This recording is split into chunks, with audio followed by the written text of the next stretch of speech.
Senador Paim e demais colegas de mesa, bom dia, senhores, senhoritas aqui presentes, bom dia a todos que nos assistem pela internet, bom dia a todos que nos ouvem.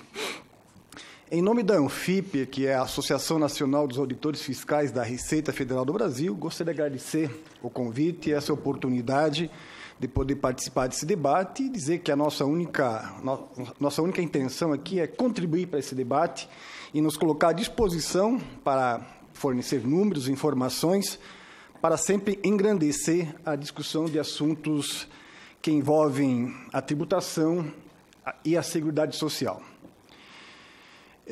Em relação à desoneração da folha de pagamentos, que é uma proposta, é o quinto item da proposta do ministro Paulo Guedes, que já aventou que talvez a apresente em meados do ano que vem, até fica difícil fazer um diagnóstico, porque ainda não foi apresentado o que é essa proposta, como é que ela vai ser implantada, como é que ela vai ser desonerada, que tributos serão criados ou serão majorados para fazer a compensação com essa perda de arrecadação, que até pediria para colocar a minha transparência, que depois vou detalhar bem mais esses números.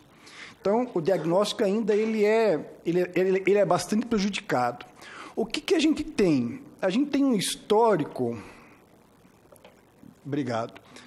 da experiência recente que tivemos com a desoneração da folha de pagamentos, iniciada lá pela MP 540, convertida na Lei 12.546, e que depois tivemos inúmeras MPs, inúmeras conversões em leis, e cada vez piorando mais aquela ideia que, inicialmente, poderia ser uma ideia boa. Eu costumo dizer lá que nós, no ANFIP, nós concluímos que a experiência, o histórico que nós tivemos com a desoneração da folha de pagamentos de agosto de 2011 até os dias atuais, então, esse histórico nos permite construir um manual, talvez, de como não fazer. Porque, como o Clóvis falou, e os estudos da ANFIP são convergentes, do DIESE, em sua grande maioria, existem vários estudos sobre os impactos, né? Alguns caminham num sentido, alguns caminham no outro, mas todos eles caminham no sentido de que foi uma medida inócua, como, aparentemente, né, parece ser essa MP, o verde e amarelo aí. E como nós chegamos a essa conclusão, né, do manual de como não fazer? Primeiro, com base na própria declaração da presidente Dilma, né, que, numa reflexão sobre sua gestão, reconheceu de forma bastante explícita que, se ela pudesse rever uma decisão, ela teria revisto a sua opção em promover a desoneração da folha de pagamentos. Segundo o ministro do governo Dilma, o Joaquim Levy, né, que falou que foi uma brincadeira de 25 bilhões. E eu acho que o ministro talvez estivesse certo quanto à brincadeira, mas ele não estava totalmente certo quanto aos números, porque foi uma brincadeira que provocou uma perda de arrecadação muito maior do que isso. E com base no que nós falamos isso? Nós publicamos 2 livros na ANFIP, no início dessa década, logo depois que foi implementada a desoneração de folha de pagamentos, uma primeira e uma segunda edição, onde nós fizemos um estudo dos impactos da desoneração. E eles são muito maiores do que os oficialmente divulgados. Por quê? Porque os estudos, parte deles promovidos pela Receita, eles não contemplam as manobras empreendidas, né, pelo contribuinte, pelo sujeito passivo, que, aliás, de passivo não tem nada, é um sujeito muito atuante, e a desoneração da folha, da forma como ela foi implementada, ela provocou muitas possibilidades de manobras fiscais para se ilidir da contribuição. E isso nós, no campo da fiscalização, identificamos isso muito bem.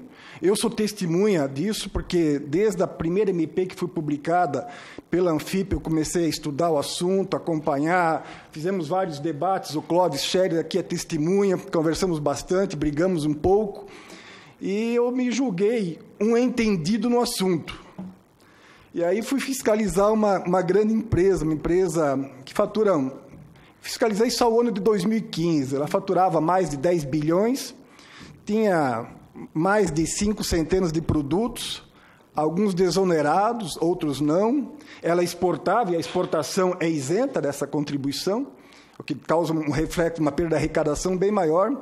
Eu sou sincero, né? Eu que me julgava entendido no assunto, ou um estudioso do assunto, eu estava 2 meses nessa grande empresa e foi a primeira vez que eu peguei o calendário e olhei assim, quando é que eu vou me aposentar?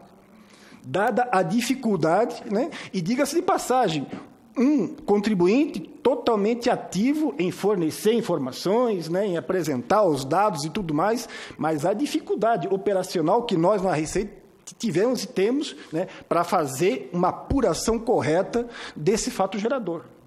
Eu fiquei lá alguns meses nessa empresa, acabei fazendo auto de infração, mas eu não saí de lá seguro do meu trabalho. E eu sou auditor fiscal há 32 anos. E eu sou de origem previdenciária, ou seja, só fui para a Receita Federal em 2007. Então, aí nós temos uma ideia, né? Por quê? Porque toda decisão, toda medida tributária, ela gera uma necessidade de controle. E o controle da desoneração da folha, que agora com o E-Social ele melhora muito, ele era feito integralmente na GFIP.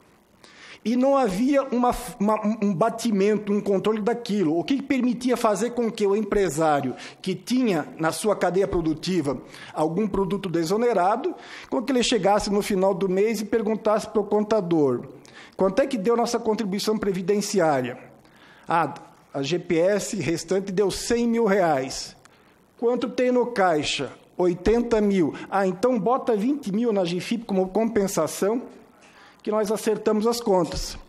Nós, na Receita, fiscalizamos isso, mas não temos capacidade de fiscalizar um Brasil inteiro. Então, essa medida, a conclusão que a gente chegou na Anfip é exatamente essa, um manual de como não fazer.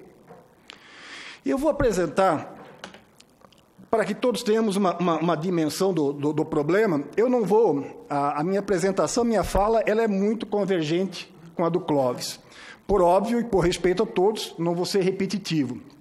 Eu só vou focar mais no desafio que o Estado brasileiro terá caso a decisão seja realmente desonerar a folha de pagamentos. Né? Mesmo sem nenhum estudo apresentado até agora pelo governo para ver o seu impacto na Seguridade Social de forma geral, na Previdência de forma específica, no mercado de trabalho, na competitividade, na saúde e tudo mais. Isso é financiamento público. Então, mas vamos ver o desafio que nós teremos pela frente. Aqui eu vou focar exclusivamente na arrecadação sobre a folha que financia o regime geral de previdência social. Esses números aqui eles vão melhorar na próxima apresentação, mas é só por respeito a todos para indicar a fonte dos números. Nós temos um prejuízo de informação a partir de 2016, porque aquelas informações expandidas, aquelas informações que nos permitiam uma análise mais qualitativa dos dados, essas informações, a partir de 2016, num passe de mágica, elas começaram a desaparecer. Então, nós tínhamos até 2015 a arrecadação do regime geral totalmente expandida, aberta, que nos permitia saber o que é exatamente contribuição sobre a folha de pagamentos, e que financia o regime geral de previdência social, e o que é contribuição previdenciária incidente sobre outras bases, do Simples, como falou Clóvis, e assim por diante. Então, eu peguei essa massa de dados que tinha até 2015 e projetei para 2018 numa regra de 3 simples. Obviamente, não dá absoluta precisão aos números, mas a todos vocês eu garanto, eles são muito próximos. O que nós fizemos? Só para que tenhamos uma ideia.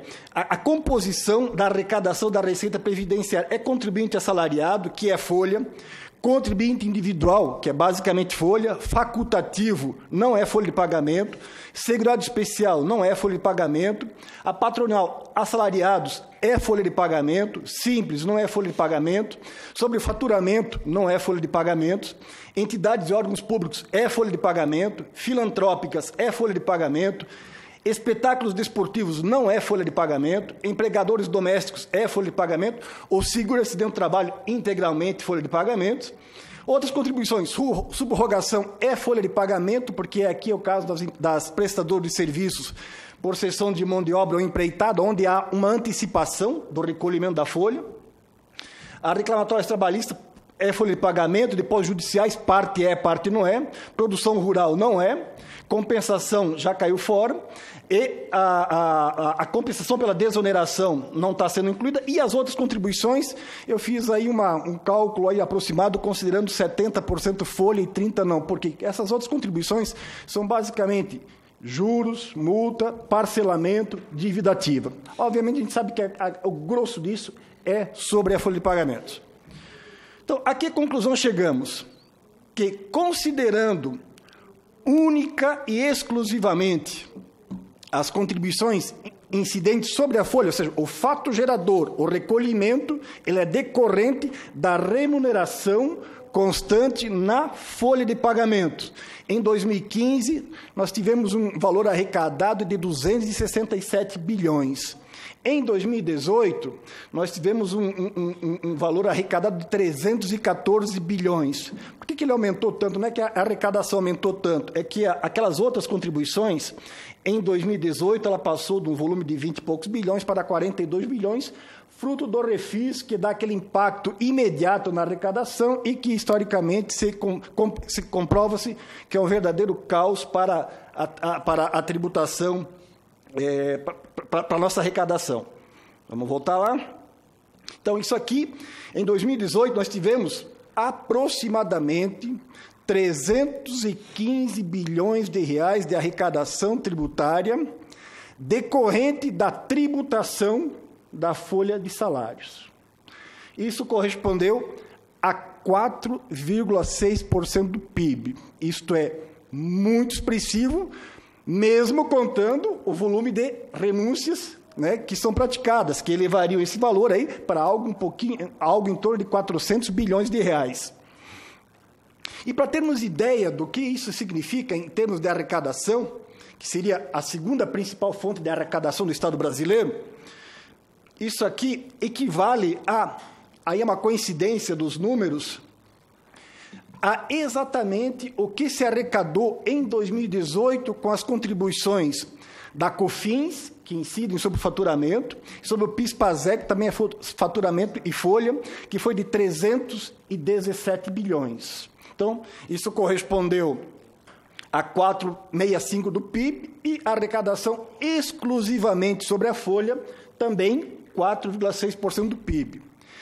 E aí eu falo isso para a gente ter uma ideia do problemão que temos pela frente.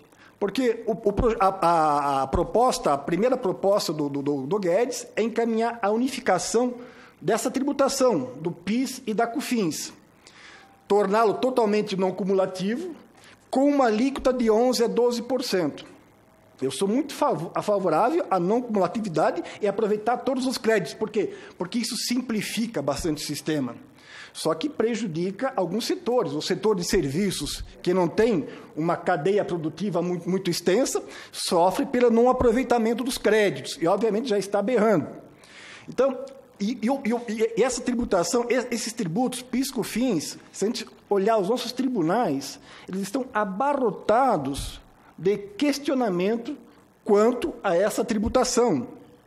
Os nossos tribunais eles também estão carregados de questionamentos da contribuição incidente sobre a folha de pagamentos, essa da Lei 12.546, porque muitas empresas já ganharam que ela não incide sobre ICMS, outros que não incidem sobre ISS e assim por diante. Ou seja, nós trocamos, na nossa experiência da desoneração que estamos vivendo até hoje, uma tributação, um fato gerador incidente sobre a folha que é, digamos, 99% pacificado, por uma aventura em tribunais. E, obviamente, que tudo isso gera efeito na nossa arrecadação.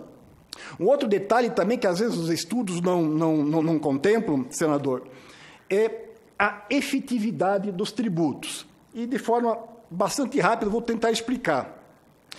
Você tem uma base tributável, uma alíquota, e, obviamente, você faz a projeção. Opa, se eu aplicar uma alíquota de 10% sobre 100, eu vou ter uma arrecadação de R$10. Isso não precisa estudar estatística para chegar a essa conclusão. Só que, dependendo da base de tributação, depende do descontrole e dependendo da complexidade, que o nosso sistema tributário tem 10 mil regras, é impossível seguir 10 mil regras, né? A efetividade, aquele 10% previsto sobre aquela base conhecida, ele não se converte em arrecadação de 10%. E uma prova contundente disso foi a nossa experiência com a desoneração, que, a princípio, era uma desoneração tributária, ou seja, eu vou tirar a tributação que incide sobre a folha e vou dirigi-la para o faturamento, mantendo o nível de arrecadação. Obviamente, não foi isso que aconteceu. Finalizando, concluindo, e pedindo perdão já por ter extrapolado um pouco o tempo, gostaria de dizer que esses livros aqui ainda estão disponíveis lá no nosso site da Anfip. Nós fazemos uma grande análise dessa experiência com a desoneração da folha de pagamentos, com números que a gente obteve na própria Receita Federal, mediante convênio, e que servem para um diagnóstico da experiência que nós tivemos, para que todos possam realmente conhecer essa matéria que parece simples, mas de simples não tem nada. Ela se mostrou bastante complexa e bastante prejudicial à arrecadação, à arrecadação tributária nacional. E só finalizando, estava até esquecendo, achei interessante o que o Clóvis falou, da desvalorização fiscal praticada em alguns países e tal, que você diminui a tributação sobre a folha e, com isso, você promove a competitividade, os produtos baixam de preço e tudo mais. Em algumas análises preliminares que a gente fez no Anfip, da experiência brasileira, a gente chegou exatamente ao contrário, né? Além de não gerar emprego nos setores beneficiados, os preços foram os que mais tiveram impacto na geração da inflação naquele setor, e os lucros das empresas aumentaram. Então, para melhorar a competitividade, não vimos nada. Nem vou falar da intenção inicial, que era a geração de emprego, que todos os colegas aqui já falaram sobre isso. Mas, em nível de competitividade, pelo menos nessas análises preliminares que a gente fez, não teve efeito algum. Aliás, o efeito foi contrário. Agradeço a todos. Muito obrigado. Cumprimento